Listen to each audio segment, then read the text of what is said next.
Okay, here we are, Kinesiology 230, chapter number 12. Still talking flexibility. We're in presentation number 3. Let's get rolling. All right, so this is an example of talking about elasticity, plasticity, and it's stress versus strain. And I kind of like how they talk a little bit. This isn't from the book, this is from a different source, but I like how they talk about you have with elasticity and plasticity. And if you can think of it in terms of just trying to get through school, plasticity is more permanent, PP, and then elasticity is the ability to return to original resting length after a passive stretch.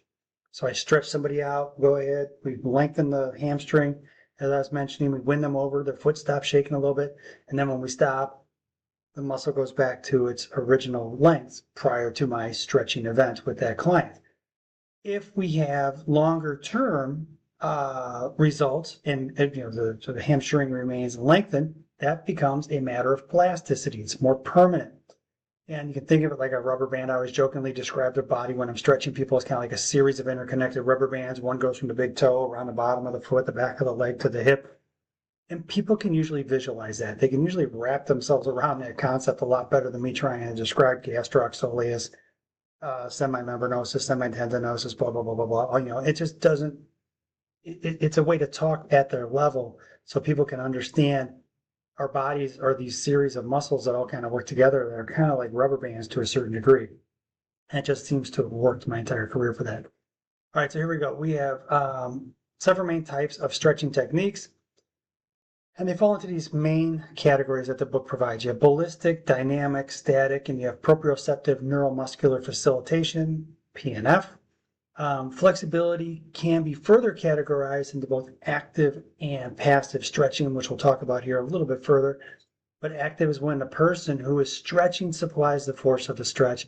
Passive is when the partner or device provides the force of the stretch. So just think back to the bicep tricep example we had in the previous example.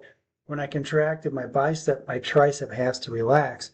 So in that regard, I'm providing the stimulus there. That's more of an active stretch because I'm contracting one side of the body versus the other. But that rule itself or law is actually called reciprocal inhibition, because what happens is as I contract the one side, the reciprocal inhibition comes in because it inhibits the contractile mechanism on the backside in the triceps.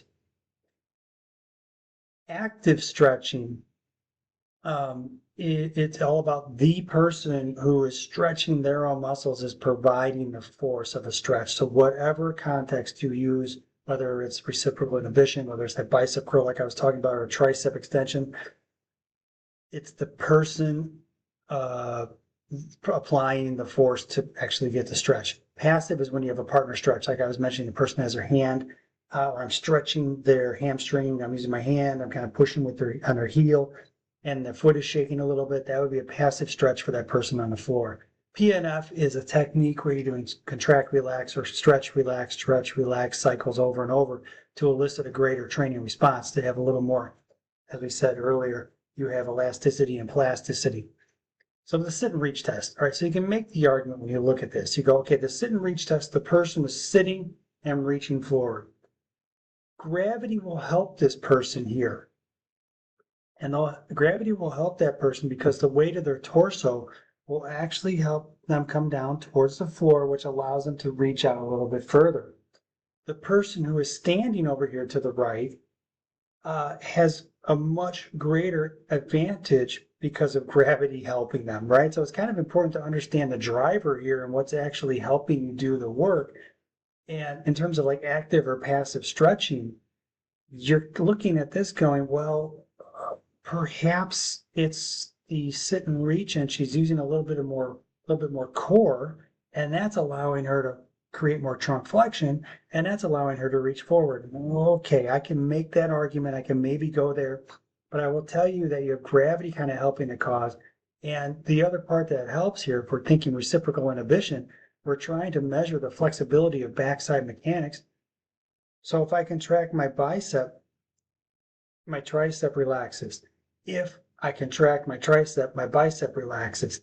If I contract my quadriceps, my hamstrings relax. So you can make the argument here that you can use reciprocal inhibition to your advantage by contracting the quadriceps, which sends a reciprocal inhibition signal to the hamstrings to not contract at all. There's no contractile mechanism or impulse that's sent to the hamstrings, which can allow a greater stretch effect, right?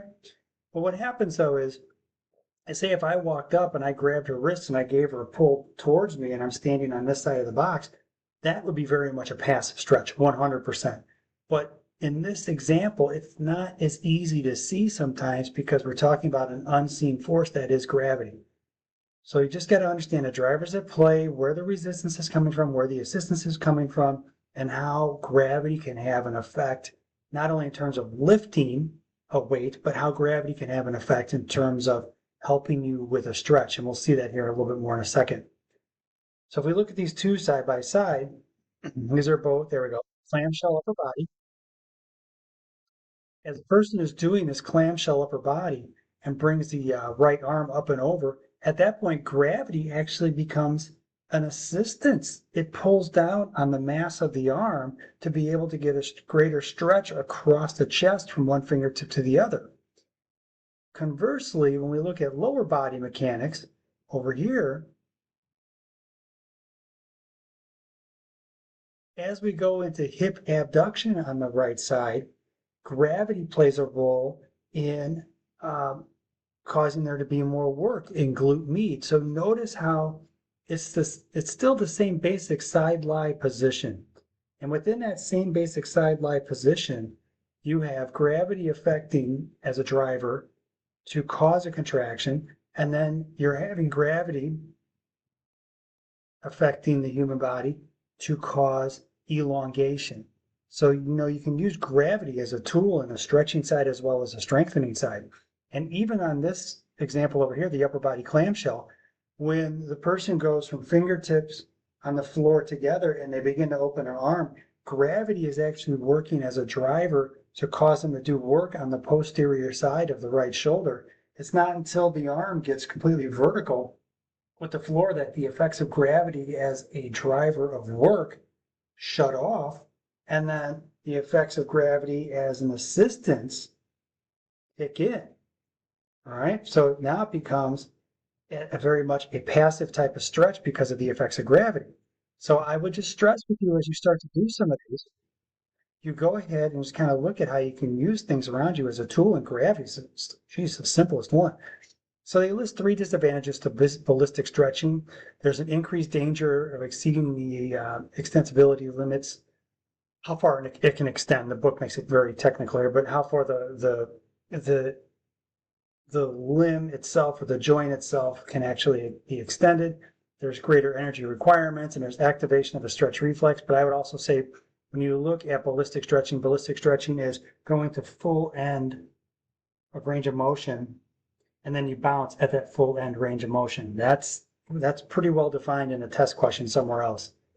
So with ballistic stretching, we talked about muscle spindles and GTOs before, and the muscle spindle, it's located in the muscle, it runs parallel with the other muscle fibers, and when it's not stimulated, the muscle is relaxed, right? But during rapid stretching, I let go of that bar, I let go of trying to pull up on that bar for the bicep curl, and I let my arms fly down to the floor. During rapid stretching movement, elongation of the muscle, the sensory neuron is excited and excites a motor neuron. So what happens is this impulse goes up, hey, you're moving too fast, the rate of speed's too high, the excitation of the motor neuron causes the relaxed muscle to contract. So in this regard, when we're talking about stretching and stretching too fast, too far and too fast, what ends up happening is you have the sensory side sends a signal and it causes the relaxed muscle to contract. And perhaps you can remember this by thinking muscle spindle, muscle contraction, because it's a little bit different for GTO. It's located at the musculotendon junction, which is down here for the bicep, and it initiates the GTO or the Golgi tendon reflex. And the GTO itself causes a reflex opposite of the muscle spindle, right? Because it inhibits the muscle contraction and causes the actual muscle to relax. So you have a slightly different mechanical nuance to GTO versus muscles, but just remember muscles make the muscle contract and you can't go wrong, and GTO is the other one. So this is it side by side, right? So you know as the muscle spindles kick in and have a sensory response, it's going to have a different sensory response, or cause a different motor response, even though the sensory response might be the same in terms of stretching too fast, too much too fast. It'll cause a different motor response. One is to contract the muscle in the case of the muscle spindle. The other is to inhibit the muscle contraction, causing it to relax for the GTO. So those are like your main takeaways from this part of the chapter, and it's really the kind of the foundation for many a quiz and test you're going to see in this field in terms of muscle spindles and GTOs, and how they actually, on the sensory side, have a different response on the motor side. All right, guys, checking out. Moving to the next one.